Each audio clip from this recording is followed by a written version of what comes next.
करते रहना चाहिए। देखिए लेवल अपग्रेड तो हम लोग करते आते थे, लेकिन अभी वो दौर आ गया कि हम सभी साथियों को थोड़ा सा स्मार्ट बनना जरूरी है।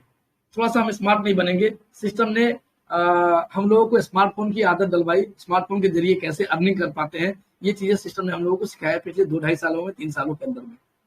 हम लोगों ने अच्छी तरह से सीख लिया कि स्मार्टफोन के जरिए लोगों को रेफर किया जा सकता है, सोशल मीडिया को यूज करके कैसे अर्निंग की जाती है। लेकिन सिस्टम अब थोड़ा सा हम लोगों को स्मार्ट इसलिए बना रहा है क्योंकि पूरी दुनिया एक नई क्रांति में एंटर कर रही है। और आपको मालूम होगा कि ये जो नई क्रांति आ रही है, इंटरनेट से भी आई की दुनिया, जिसको मेटावर्स के नाम से जानते हैं। और सुनील सर को मालूम है, जैसा कि अभी से लगभग 7 महीने पहले, नवंबर लास्ट में, दिसंबर के समय में मुझे बुलाया गया था दिल्ली मेटावर्स। उस समय जब उसकी लॉन्चिंग हो रही थी, पूरी तैयारी कंप्लीट हुई थी, उसकी जानकारी लेने के लिए मैं गया हुआ था और सुनील सर से भी वहां मुलाकात हुई थी हमारी। लेकिन मैं आपको बता दूं, अगर समय समय पे आप अपने आप को अपडेट नहीं कर रहे हैं तो वही हाल नोकिया वाला हो जाएगा हम लोगों का भी। और हम सभी साथी हमेशा एग्जाम्पल देते आते हैं कि कोटेक कंपनी को देखिए, नोकिया को देखिए, आज वो इतिहास का हिस्सा बन गए। क्यों? क्योंकि उन्होंने समय रहते चीजों को नहीं पहचाना और अपने आप को चेंज नहीं किया। तो हम सभी को भी जरूरत है इस समय में अपने आप को ढालना, अपने आप को चेंज करना और वैसे साथियों के कांटेक्ट में रहना जो इन सिस्टम के बारे में या इस रेवोल्यूशन के बारे में जानकारी रखते हैं। मान लीजिए हम में से बहुत सारे साथी ऐसे होंगे जो टीचिंग लाइन से होंगे, बहुत सारे साथी ऐसे होंगे जो इंजीनियरिंग लाइन से होंगे, बहुत सारे साथी ऐसे होंगे जो डॉक्टरी लाइन से होंगे। तो कल को अगर हमें जरूरी हो जाए, मजबूरी हो जाए कि नहीं हमें डॉक्टरी सीखना ही पड़ेगा, तो हमें वैसे साथियों के साथ तो संबंध बना के रखना पड़ेगा ना, जो डॉक्टरी लाइन में है पहले से। मेरे कहने का मतलब ये है, ऑलरेडी सिस्टम जो है नई क्रांति को हम लोगों के बीच में ला रही है क्रिप्टो करेंसी की मदद से। और इस मेटावर्स की दुनिया में हम सभी साथियों को एंटर करना है।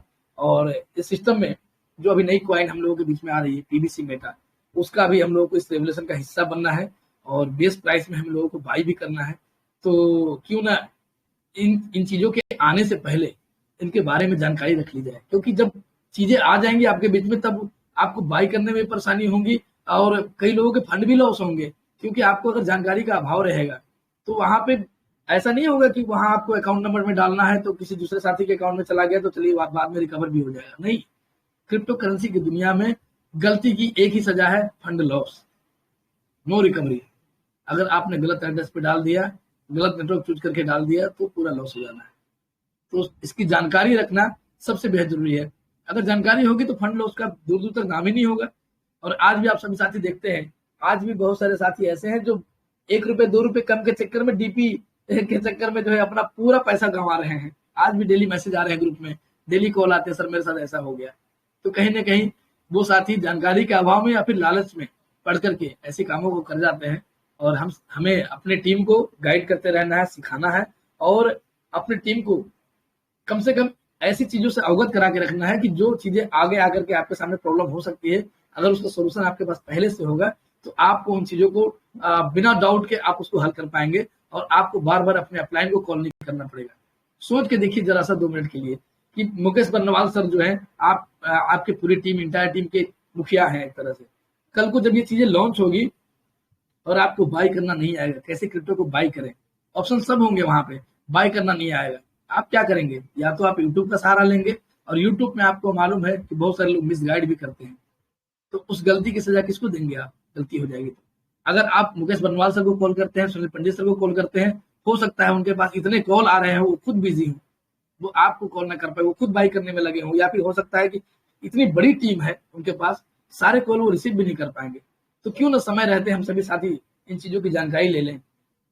कोई बहुत बड़ा रेवोल्यूशन नहीं है और बहुत बड़ा कंसेप्ट नहीं है, जब तक हम नहीं जानते हैं तब तक हमारे लिए बहुत बड़ी चीज लगती है। और मैं आपको बता दूं कि हम सभी खुशनसीब हैं कि हम सभी साथी पर्लवाइन सिस्टम में लगभग सारे ऑप्शन को हम जानते हैं कि इस ऑप्शन में क्लिक करेंगे तो यहाँ से फंड ट्रांसफर होगा, यहाँ पे ट्रांजेक्शन पासवर्ड बनाने का ऑप्शन है, यहाँ से ओटीपी वेरीफाई करते हैं, यहाँ से हम डैशबोर्ड में आते हैं, यहाँ पे ऑटो पुल्स होते हैं, यहाँ फास्ट ट्रैक इनकम है। तो जब इतनी चीजों को हम सीख सकते हैं तो मैं समझता हूँ कि क्रिप्टो करेंसी की दुनिया आपके लिए बहुत आसान है। लेकिन आप जब तक उसमें एंटर नहीं कर रहे हैं तब तक आपको थोड़ा सा टफ लगेगा। मैं आपको शॉर्ट में बताना चाहूंगा, समय हमारे पास भी कम है। क्रिप्टो करेंसी जो है ना, जिसकी शुरुआत हुई 2009 के आसपास में आप कह सकते हैं, और ये जिस टेक्नोलॉजी पे रन करती है उस टेक्नोलॉजी का नाम है ब्लॉकचेन। ब्लॉकचेन टेक्नोलॉजी का निर्माण इसलिए किया गया था कि दुनिया में जितने भी जो जानकारी है उसको इकट्ठा करके उसमें रखा जाए, और जो जानकारी एक बार इकट्ठा करके उसमें रखा जाए वो जानकारी कोई दोबारा उसको एडिट ना कर पाए, कोई उसको चेंज ना कर पाए। जैसे मेरे पास लैपटॉप है, मैं अगर कोई कंपनी चला रहा हूँ, लैपटॉप में डेली में एंट्री करता हूँ, तो मैं जब चाहूँ तब उसको मैं एडिट करके चेंज कर सकता हूँ। लेकिन एक ऐसा टेक्नोलॉजी तैयार हो जाए जिसमें जो जानकारी एक बार रखा गया, वो भी किस चीज की जानकारी, ट्रांजेक्शन की जानकारी, उसको कभी एडिट ना किया जा सके। अगर ऐसा कोई मैकेनिज्म बन जाए, ऐसा कोई टेक्नोलॉजी तैयार हो जाए, तो इससे पूरी दुनिया में एक नई क्रांति का आविष्कार होगा। और इसी को करने के लिए 1984 में ही इसकी पहल की गई थी। और जब ब्लॉकचेन के बारे में किसी को जानकारी नहीं थी, लोग इन चीजों से अछूते थे, और उस समय इसमें पहल की गई, और 1991 में फाइनली ब्लॉकचेन का आविष्कार हुआ। और फिर भी उस समय भी लोगों को जानकारी, क्योंकि समय से बहुत पहले ब्लॉकचेन आ गई थी, ब्लॉकचेन बन गई थी। आप सोच के देखिए जरा सा, 2022 चल रहा है अभी, 1991 में ही ब्लॉकचेन का आविष्कार हो गया था। तो कितना पहले, आज से लगभग 22 साल इधर हो गया और 10 साल मोटा मोटी उधर रखिए, मोटा मोटी 30-32 साल पहले ही ब्लॉकचेन का आविष्कार हो चुका था। और सोचिए उस समय शायद हम में से कई साथी ऐसे होंगे जो हमारा जन्म भी नहीं हुआ होगा, तब ये ब्लॉकचेन बन गई थी, और उसका यूज करना आज हमें सीखना है। तो आज तो हमारे लिए आसान होना चाहिए, क्योंकि इतने दिनों से चलती आ रही है। आज हमारे लिए टफ इसलिए लग रही है क्योंकि इन चीजों को हम लोगों ने कभी सीखने की कोशिश नहीं की, इसका यूज हमारे पास कभी नहीं था। तो आज हमारे पास यूज आ रही है, तो हम लोगों को इन चीजों को सीख लेना चाहिए। ब्लॉकचेन कोई बड़ी चीज नहीं है, एक ऐसी टेक्नोलॉजी है जिसको आप कह सकते हैं कि एक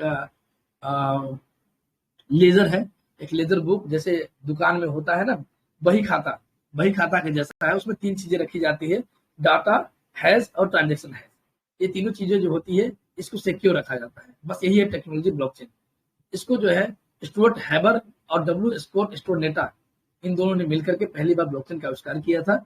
और इसको ऐसा बनाया था उन्होंने कि इसमें रखी गई जानकारी के साथ कभी भी कोई छेड़छाड़ ना कर सके।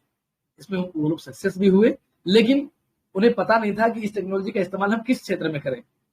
आपको मैं बता दूं, हम सभी साथियों ने सुना होगा, या फिर अभी तक जो हम लोग को जानकारी, हम लोग ये सोचते हैं कि क्रिप्टो करेंसी ही ब्लॉकचेन पे चल सकती है। नहीं, दुनिया का हर एक सिस्टम क्रिप्टो ब्लॉकचेन पे चल सकता है। चाहे वो शिक्षा हो हमारा, चाहे आज मेडिकल लाइन्स हो, चाहे वो प्रॉपर्टी लाइन्स हो, जो जमीन की खरीद बिक्री होती है, मतलब हर क्षेत्र में जो है ब्लॉकचेन टेक्नोलॉजी का इस्तेमाल किया जा सकता है। हालांकि हमारे देश में अभी भी ब्लॉकचेन टेक्नोलॉजी पे तैयारियां चल रही है कि इस पे क्या क्या चीजें आएंगी, लेकिन अभी तक उस पर कोई भी प्रोग्राम नहीं चल रहा है, कोई भी ऐसा सिस्टम रन नहीं कर रहा है।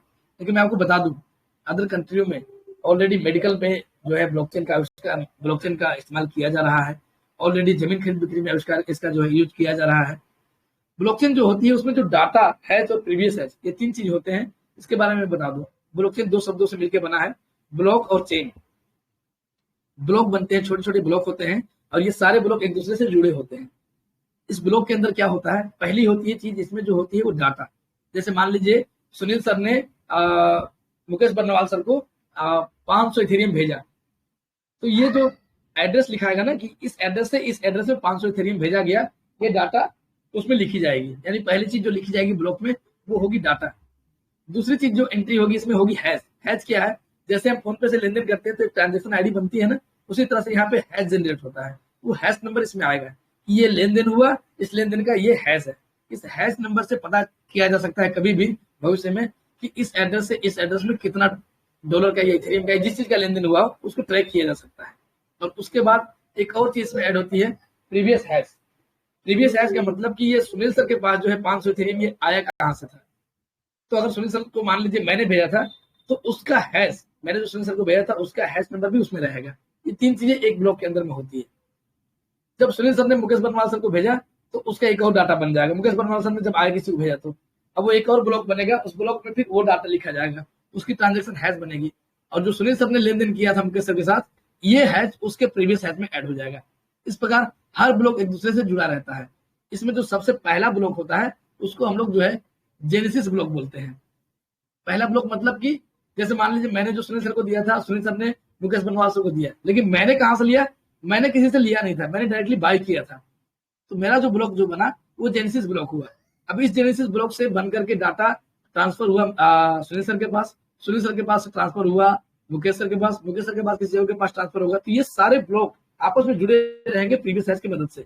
और ये सिक्योर इसलिए है कि इसमें कोई भी डाटा के साथ अगर कोई छेड़छाड़ करता है तो जैसे ही डाटा में चेंजिंग करेगा तो उसका हैश नंबर चेंज हो जाएगा, और जब हैश नंबर चेंज होगा तो उसमें आगे वाला जो डाटा है ब्लॉक है उसका प्रीवियस हैश चेंज हो जाएगा, उसके आगे वाला जो डाटा है उसका प्रीवियस हैश चेंज हो जाएगा, तो सारे ब्लॉक में हैश नंबर चेंज हो जाएंगे। और ये देख रेख करता है नोड। नोड बोले तो इस ब्लॉक चेन के अंदर में जितने भी कंप्यूटर है वो सारे इसके देखरेख में होते हैं, सभी के पास जो है इंफॉर्मेशन जाती रहती है। एक ब्लॉक भी कहीं बनती है ना, मतलब एक ट्रांजेक्शन भी कहीं होता है तो उसकी ब्लॉक जो बनती है उसकी इंफॉर्मेशन सारे कंप्यूटर में ऐड होती है, और वो सारे लोग मिल करके इसको इन्वेलिड कर देंगे कि ये जो चेंजिंग किया गया है ये गलत है, क्योंकि उनका जो चेंज किया हुआ डाटा रहेगा वो किसी से मैच नहीं करेगा। इसलिए ये पूरी तरह से जो है आप कह सकते हैं ब्लॉकचेन डिसेंट्रलाइज है, इसको कोई ऑपरेट नहीं कर सकता और इसमें कोई एडिटिंग नहीं कर सकता। अब इसका बेनिफिट सोचिए मेडिकल लाइन में कैसे होगा। मेडिकल लाइन में इसका बेनिफिट ये है, मान के चलिए कोई ऐसे साथी हैं जिन्होंने किसी डॉक्टर के पास दिखवाया, अपने आप को जो है दिखाया था, उनको कोई प्रॉब्लम था, कोई बीमारी थी, उस बीमारी का इलाज जो डॉक्टर ने किया उन्होंने क्या किया, उसको ब्लॉकचेन में ऐड कर दिया। तो उन्होंने डाटा लिखा होगा कि नाम ये फलाना फलाना व्यक्ति, ये एड्रेस, और उसमें लिखा होगा कि इनको ये प्रॉब्लम है और उसके लिए इनको ये दवाइयां दी गई, डेट वहां मेंशन करेगा। अब वो व्यक्ति जैसे ही किसी दूसरे डॉक्टर के पास जाएगा 2 महीने बाद, 4 महीने बाद, 6 महीने बाद, 1 साल बाद, तो वो डॉक्टर क्या करेगा, केवल इनका नाम और एड्रेस डालेगा ना, तो इनका पुराना जो ब्लॉक था ना प्रीवियस है वो दिख जाएगा उनको। उससे उस डॉक्टर साहब को ये पता चल जाएगा कि इनको पहले क्या बीमारी थी, क्या क्या दवाई इनको चलाई गई है, उसके हिसाब से वो आगे इलाज कर देंगे। तो इससे क्या होगा कि आपको एक सही मेडिकल, एक सही जो है वहां पे आपको कहे कि इलाज आपका होगा। अब बात करें प्रॉपर्टी लाइन में, तो जैसे जमीन खरीद बिक्री जो हो रही है, आज आपने सुना होगा बहुत सारे जमीनें ऑलरेडी बिकी हुई है, उसको भी लोग बेच देते हैं। जो जमीन बिक चुकी है पहले से उसी को दिखा करके लोग बेच देते हैं।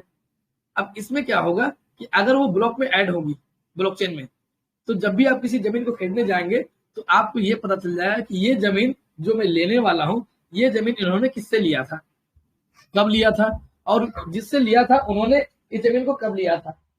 इसके अलावा इसमें जेनेसिस ब्लॉक जो होगा वो भी दिख जाएगा, मतलब कि फाइनली ये जमीन था किसका, इसके पूर्वजों का था, उनसे इन्होंने खरीदा, इनसे इन्होंने खरीदा और इनसे इन्होंने खरीदा। अब जिनसे आप खरीदने जा रहे हैं तो वहां पे ब्लॉक पे नाम दिख जाएगा कि हाँ वो वही व्यक्ति है। अगर वो जमीन खाली होगा, नहीं बिका होगा तो दिखेगा, अगर बिक गया होगा तो वो डेट मेंशन रहेगा कि इतने तारीख को ये जमीन ऑलरेडी बिक चुका है। तो इससे जो है हर सेक्टर में आपको जो है ब्लॉकचेन से मदद मिलने वाली है, और ऐसी टेक्नोलॉजी को यूज करने से पहले हमें इसके बारे में जानकारी रखना बहुत ही आवश्यक है। इसमें 2-3 चीजें होती है, माइनर्स होते हैं, नोड्स होते हैं, और जो है इन चीजों की जानकारी रख करके हम इस ब्लॉकचेन में आगे बढ़ सकते हैं। अब देखिए हमें ब्लॉकचेन तो चलाना है नहीं, हमें काम करना है क्रिप्टो करेंसी पे। तो क्रिप्टो करेंसी क्या है पहले इसको हम जान ले। क्रिप्टो करेंसी वो करेंसी है जिसको हम ना तो देख सकते हैं, ना तो मतलब हाथ में लेकर के ना देख सकते हैं ना छू सकते हैं, उसको वैलेट में रख सकते हैं, वहां देख सकते हैं, वहां से लेन देन कर सकते हैं। अब जितने भी करेंसी दुनिया में है जिसको हम छू सकते हैं, ये सब फिएट करेंसी है। जो करेंसी हम छू नहीं सकते लेकिन उसको हम वॉलेट में रख सकते हैं, उससे लेन देन कर सकते हैं, चीजों की खरीद बिक्री कर सकते हैं, उसको हम कहते हैं डिजिटल करेंसी। और वैसी डिजिटल करेंसी जो किसी गवर्नमेंट या किसी बैंक के द्वारा रेगुलेट नहीं की जा रही है, वैसी करेंसी को हम कहेंगे वर्चुअल करेंसी।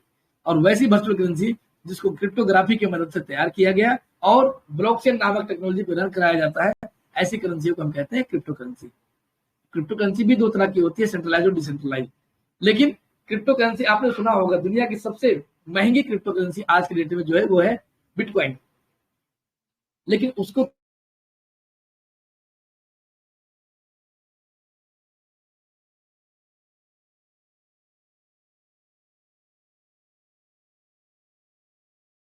सर आपका आवाज कट गया सर।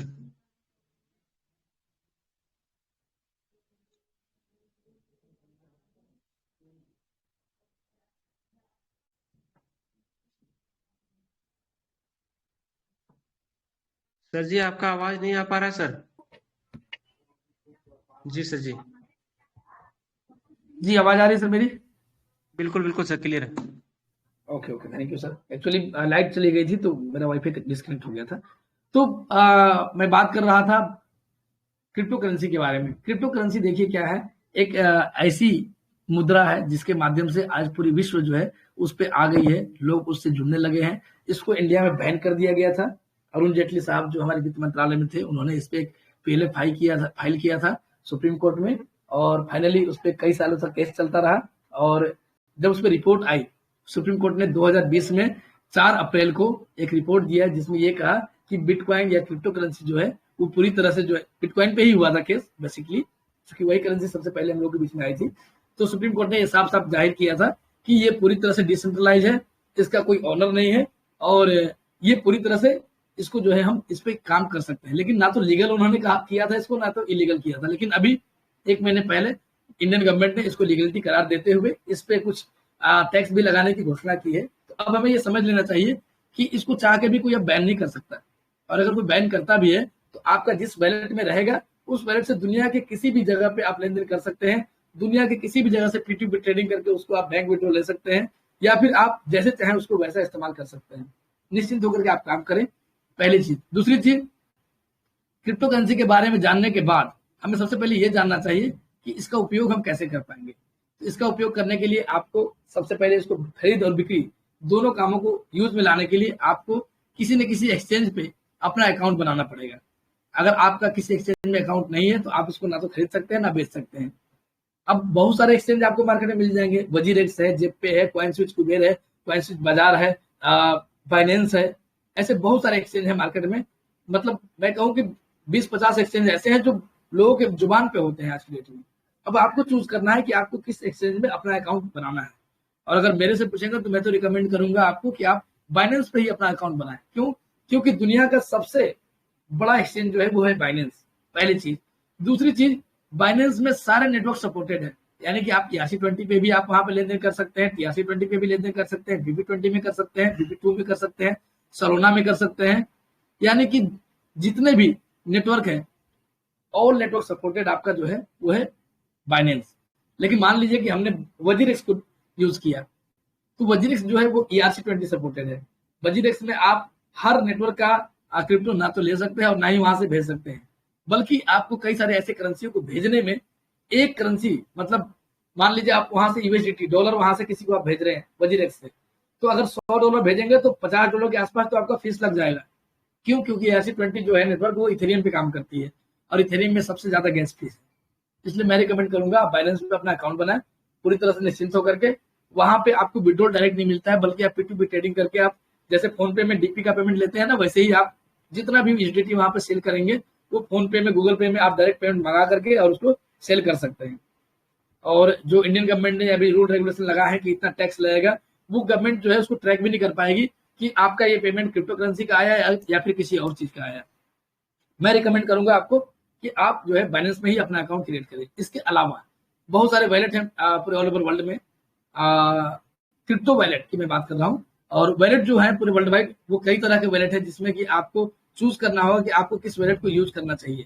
तो क्रिप्टो वैलेट जो है वो 3 तरह के होते हैं, जिसमें आपको ये जानकारी होनी चाहिए सबसे पहले कि किस किस तरह की क्रिप्टो वैलेट होती है मार्केट में, उसको कैसे यूज किया जाता है और इसको यूज करने का रूल रेगुलेशन क्या है। देखिए, क्रिप्टो वैलेट 3 तरह का होता है। एक होता है आपका होस्टेड वैलेट, एक होता है नॉन कस्टोडियल वैलेट, और एक होता है हार्डवेयर वैलेट।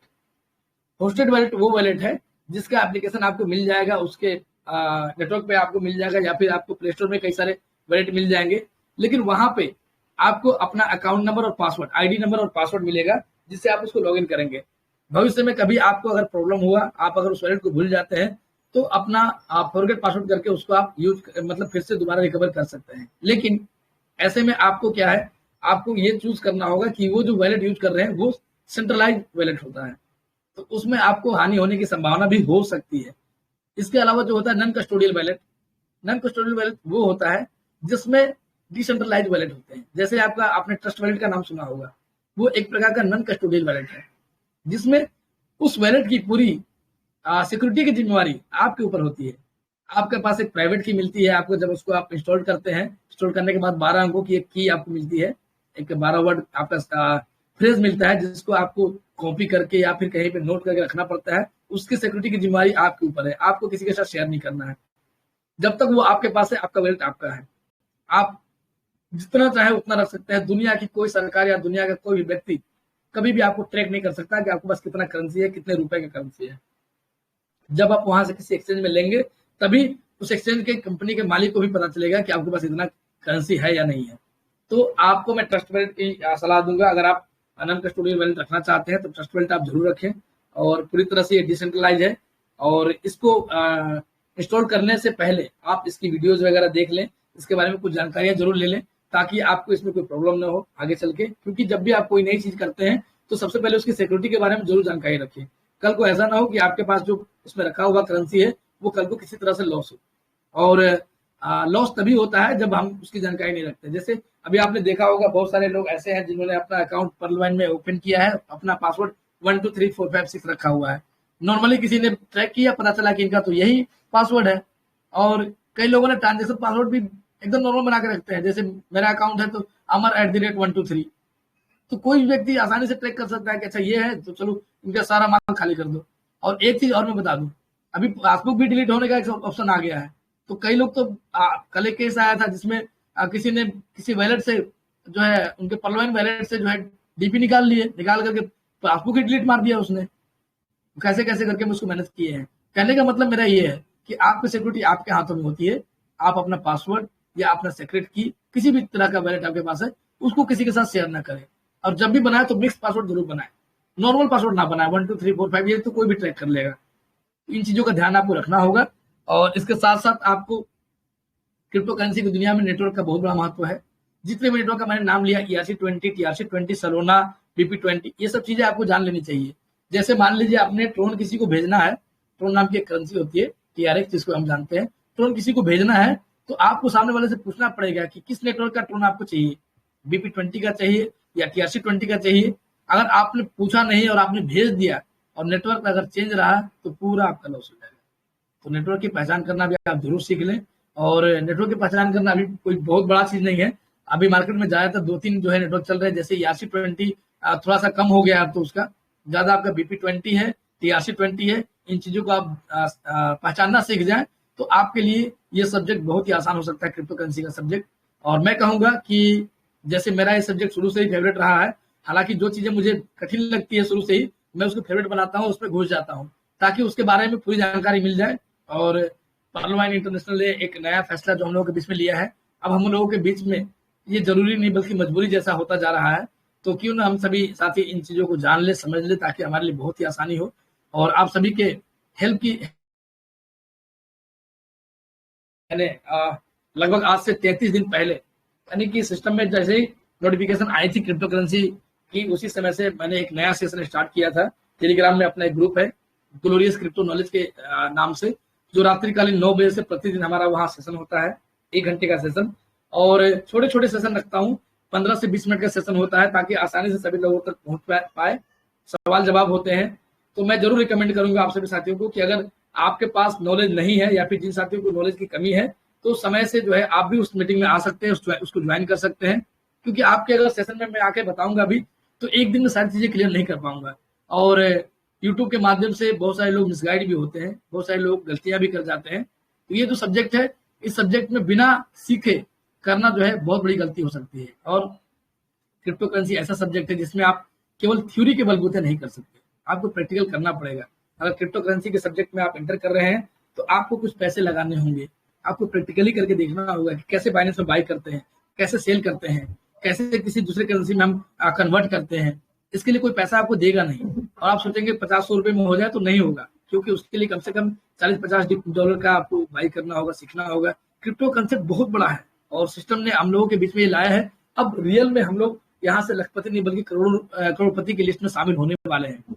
और बहुत सारे साथी इंटर कर चुके हैं। लेकिन जो साथी आज नॉर्मल वे में इनकम कर रहे हैं, जो ओनिक्स और ये क्वाड लेवल पे है, वैसे साथियों के लिए मैं बता दूं बहुत बड़ा मौका आपके सामने से होकर गुजरने वाला है ये पीबीसी मेटा के रूप में।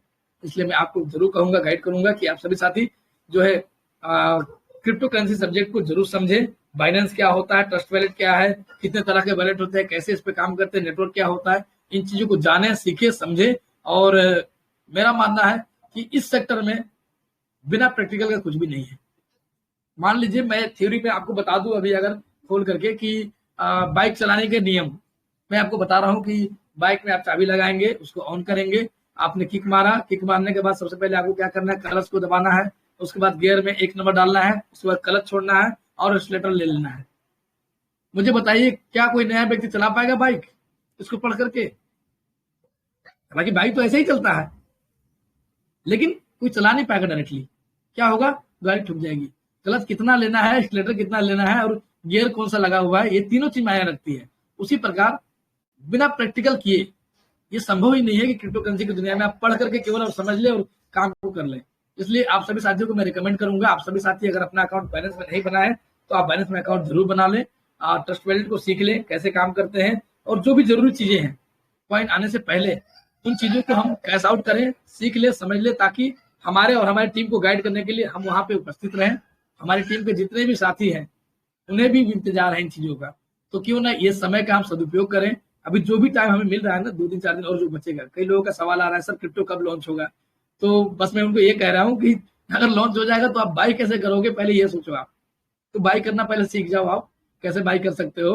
और पीवीसी मेटावर्स में आ रहा है, तो मेटावर्स की कॉइन क्या होती है, मेटावर्स क्या होता है, इन चीजों को आप सीख लीजिए। और इन चीजों को अगर आप सीख लेते हैं तो आपके लिए बहुत ही आसान हो सकता है। और इन्हीं चीजों को सीखने के लिए आप देखेंगे कि बहुत सारे जगहों पे जो है ऑलरेडी, क्योंकि मैंने भी ऑलरेडी क्लास लिए हैं इसके, और पेट भरने में पैसे दे करके लोग सीख रहे हैं, और थोड़ा बड़ा नहीं बहुत मोटा मोटा रकम देते हैं लोग, और फिर भी प्रैक्टिकल नहीं कराया जाता, बल्कि केवल थ्योरी कराया जाता है। तो आपके लिए बड़ा मौका है, आप सभी साथी जरूर सीखें इस कंसेप्ट को। और आपके टीम में भी आपके अप्लायंस इन चीजों की जानकारी रखते हैं, उनसे आप जरूर गाइड लें। और करेंसी लॉन्च होने से पहले कम से कम जो है अपना वॉलेट जो है या फिर एक्सचेंज वगैरह जो है ये डाउनलोड करके इसको आप वेरीफाई वगैरह करके कंप्लीट रखें, ताकि जब चीजें आपके पास आए तो उसको बाय करने में आपको आसानी हो, और इस रेगुलेशन में बेस प्राइस में आप खरीद सकें, ताकि आपका इनकम जो है यहाँ से 2 गुना 4 गुना नहीं बल्कि 10 गुना नहीं 100 गुना और 1000 गुना इनकम यहाँ से होने वाला है। और बस मैं यही कहूंगा, हम सभी साथियों को सिस्टम का बहुत बहुत धन्यवाद करना चाहिए, और सिस्टम का लिया गया ये फैसला जो है इसका हमें दिल से स्वागत करना चाहिए, और हमें इंतजार करना चाहिए। सिस्टम जो भी करेगी हम सभी के भले के लिए करेगी। और अभी तक जो हम रिक्शा चलाते आ रहे थे, अब हमें जो है सीधा एरोप्लेन चलाने का मौका मिलने वाला है। बहुत लोग अभी भी फोन करके कह रहे हैं सर सिस्टम ने क्यों बंद कर दिया ज्वाइनिंग, 1125 रुपए हम कमाते थे ज्वाइनिंग करा के। हमने कहा भैया 11,000 मिलेगा तो दिक्कत है आपको, कहीं दिक्कत तो नहीं है। हमने कहा तो सीख लीजिए ना, पहले आप रिक्शा चलाना जानते थे, अब एरोप्लेन चलाना सीख लीजिए। सिस्टम कह रही है एरोप्लेन चलाने वाले को इतना मिलेगा, 11,000 रुपए मिलेगा डेली का, तो क्या एरोप्लेन कहाँ से करने जाएंगे। हमने कहा क्रिप्टो के करेंसी का ऑलरेडी सेशन चल रहा है बहुत जगह, वहां जाइए और सीधा एरोप्लेन चलाना सीखिए। अब रिक्शा चला करके हम लोग 1100 रुपया कमाते थे, तो सिस्टम खुद मौका दे रहा है, आप एरोप्लेन चलाना सीखिए और अपने अंदर बदलाव लाइए, थोड़ा सा स्मार्ट बनिए। जैसे आपने इतने दिनों में रिक्शा चलाना सीख लिया था, यानी मैं कंपैरिजन नहीं कर रहा हूं, मैं बस एक उदाहरण के रूप में बता रहा हूं। मैंने जैसे अब तक हमने परलाइन सिस्टम को, डीपी प्रोग्राम को सीखा था, वैसे ही अब क्रिप्टो प्रोग्राम को भी हम लोग सीख ले, और यहाँ से जो इनकम हमारी आएगी वो कहीं ना कहीं वहां से मैं समझता हूं कि 10 गुना से भी ज्यादा इनकम आपको यहाँ डेली बेसिस पे होने वाली है। लेकिन समय रहते आप सभी को सीख लेना होगा। और इन्हीं शब्दों के साथ मैं अपनी वाणी को विराम दूंगा और पुनः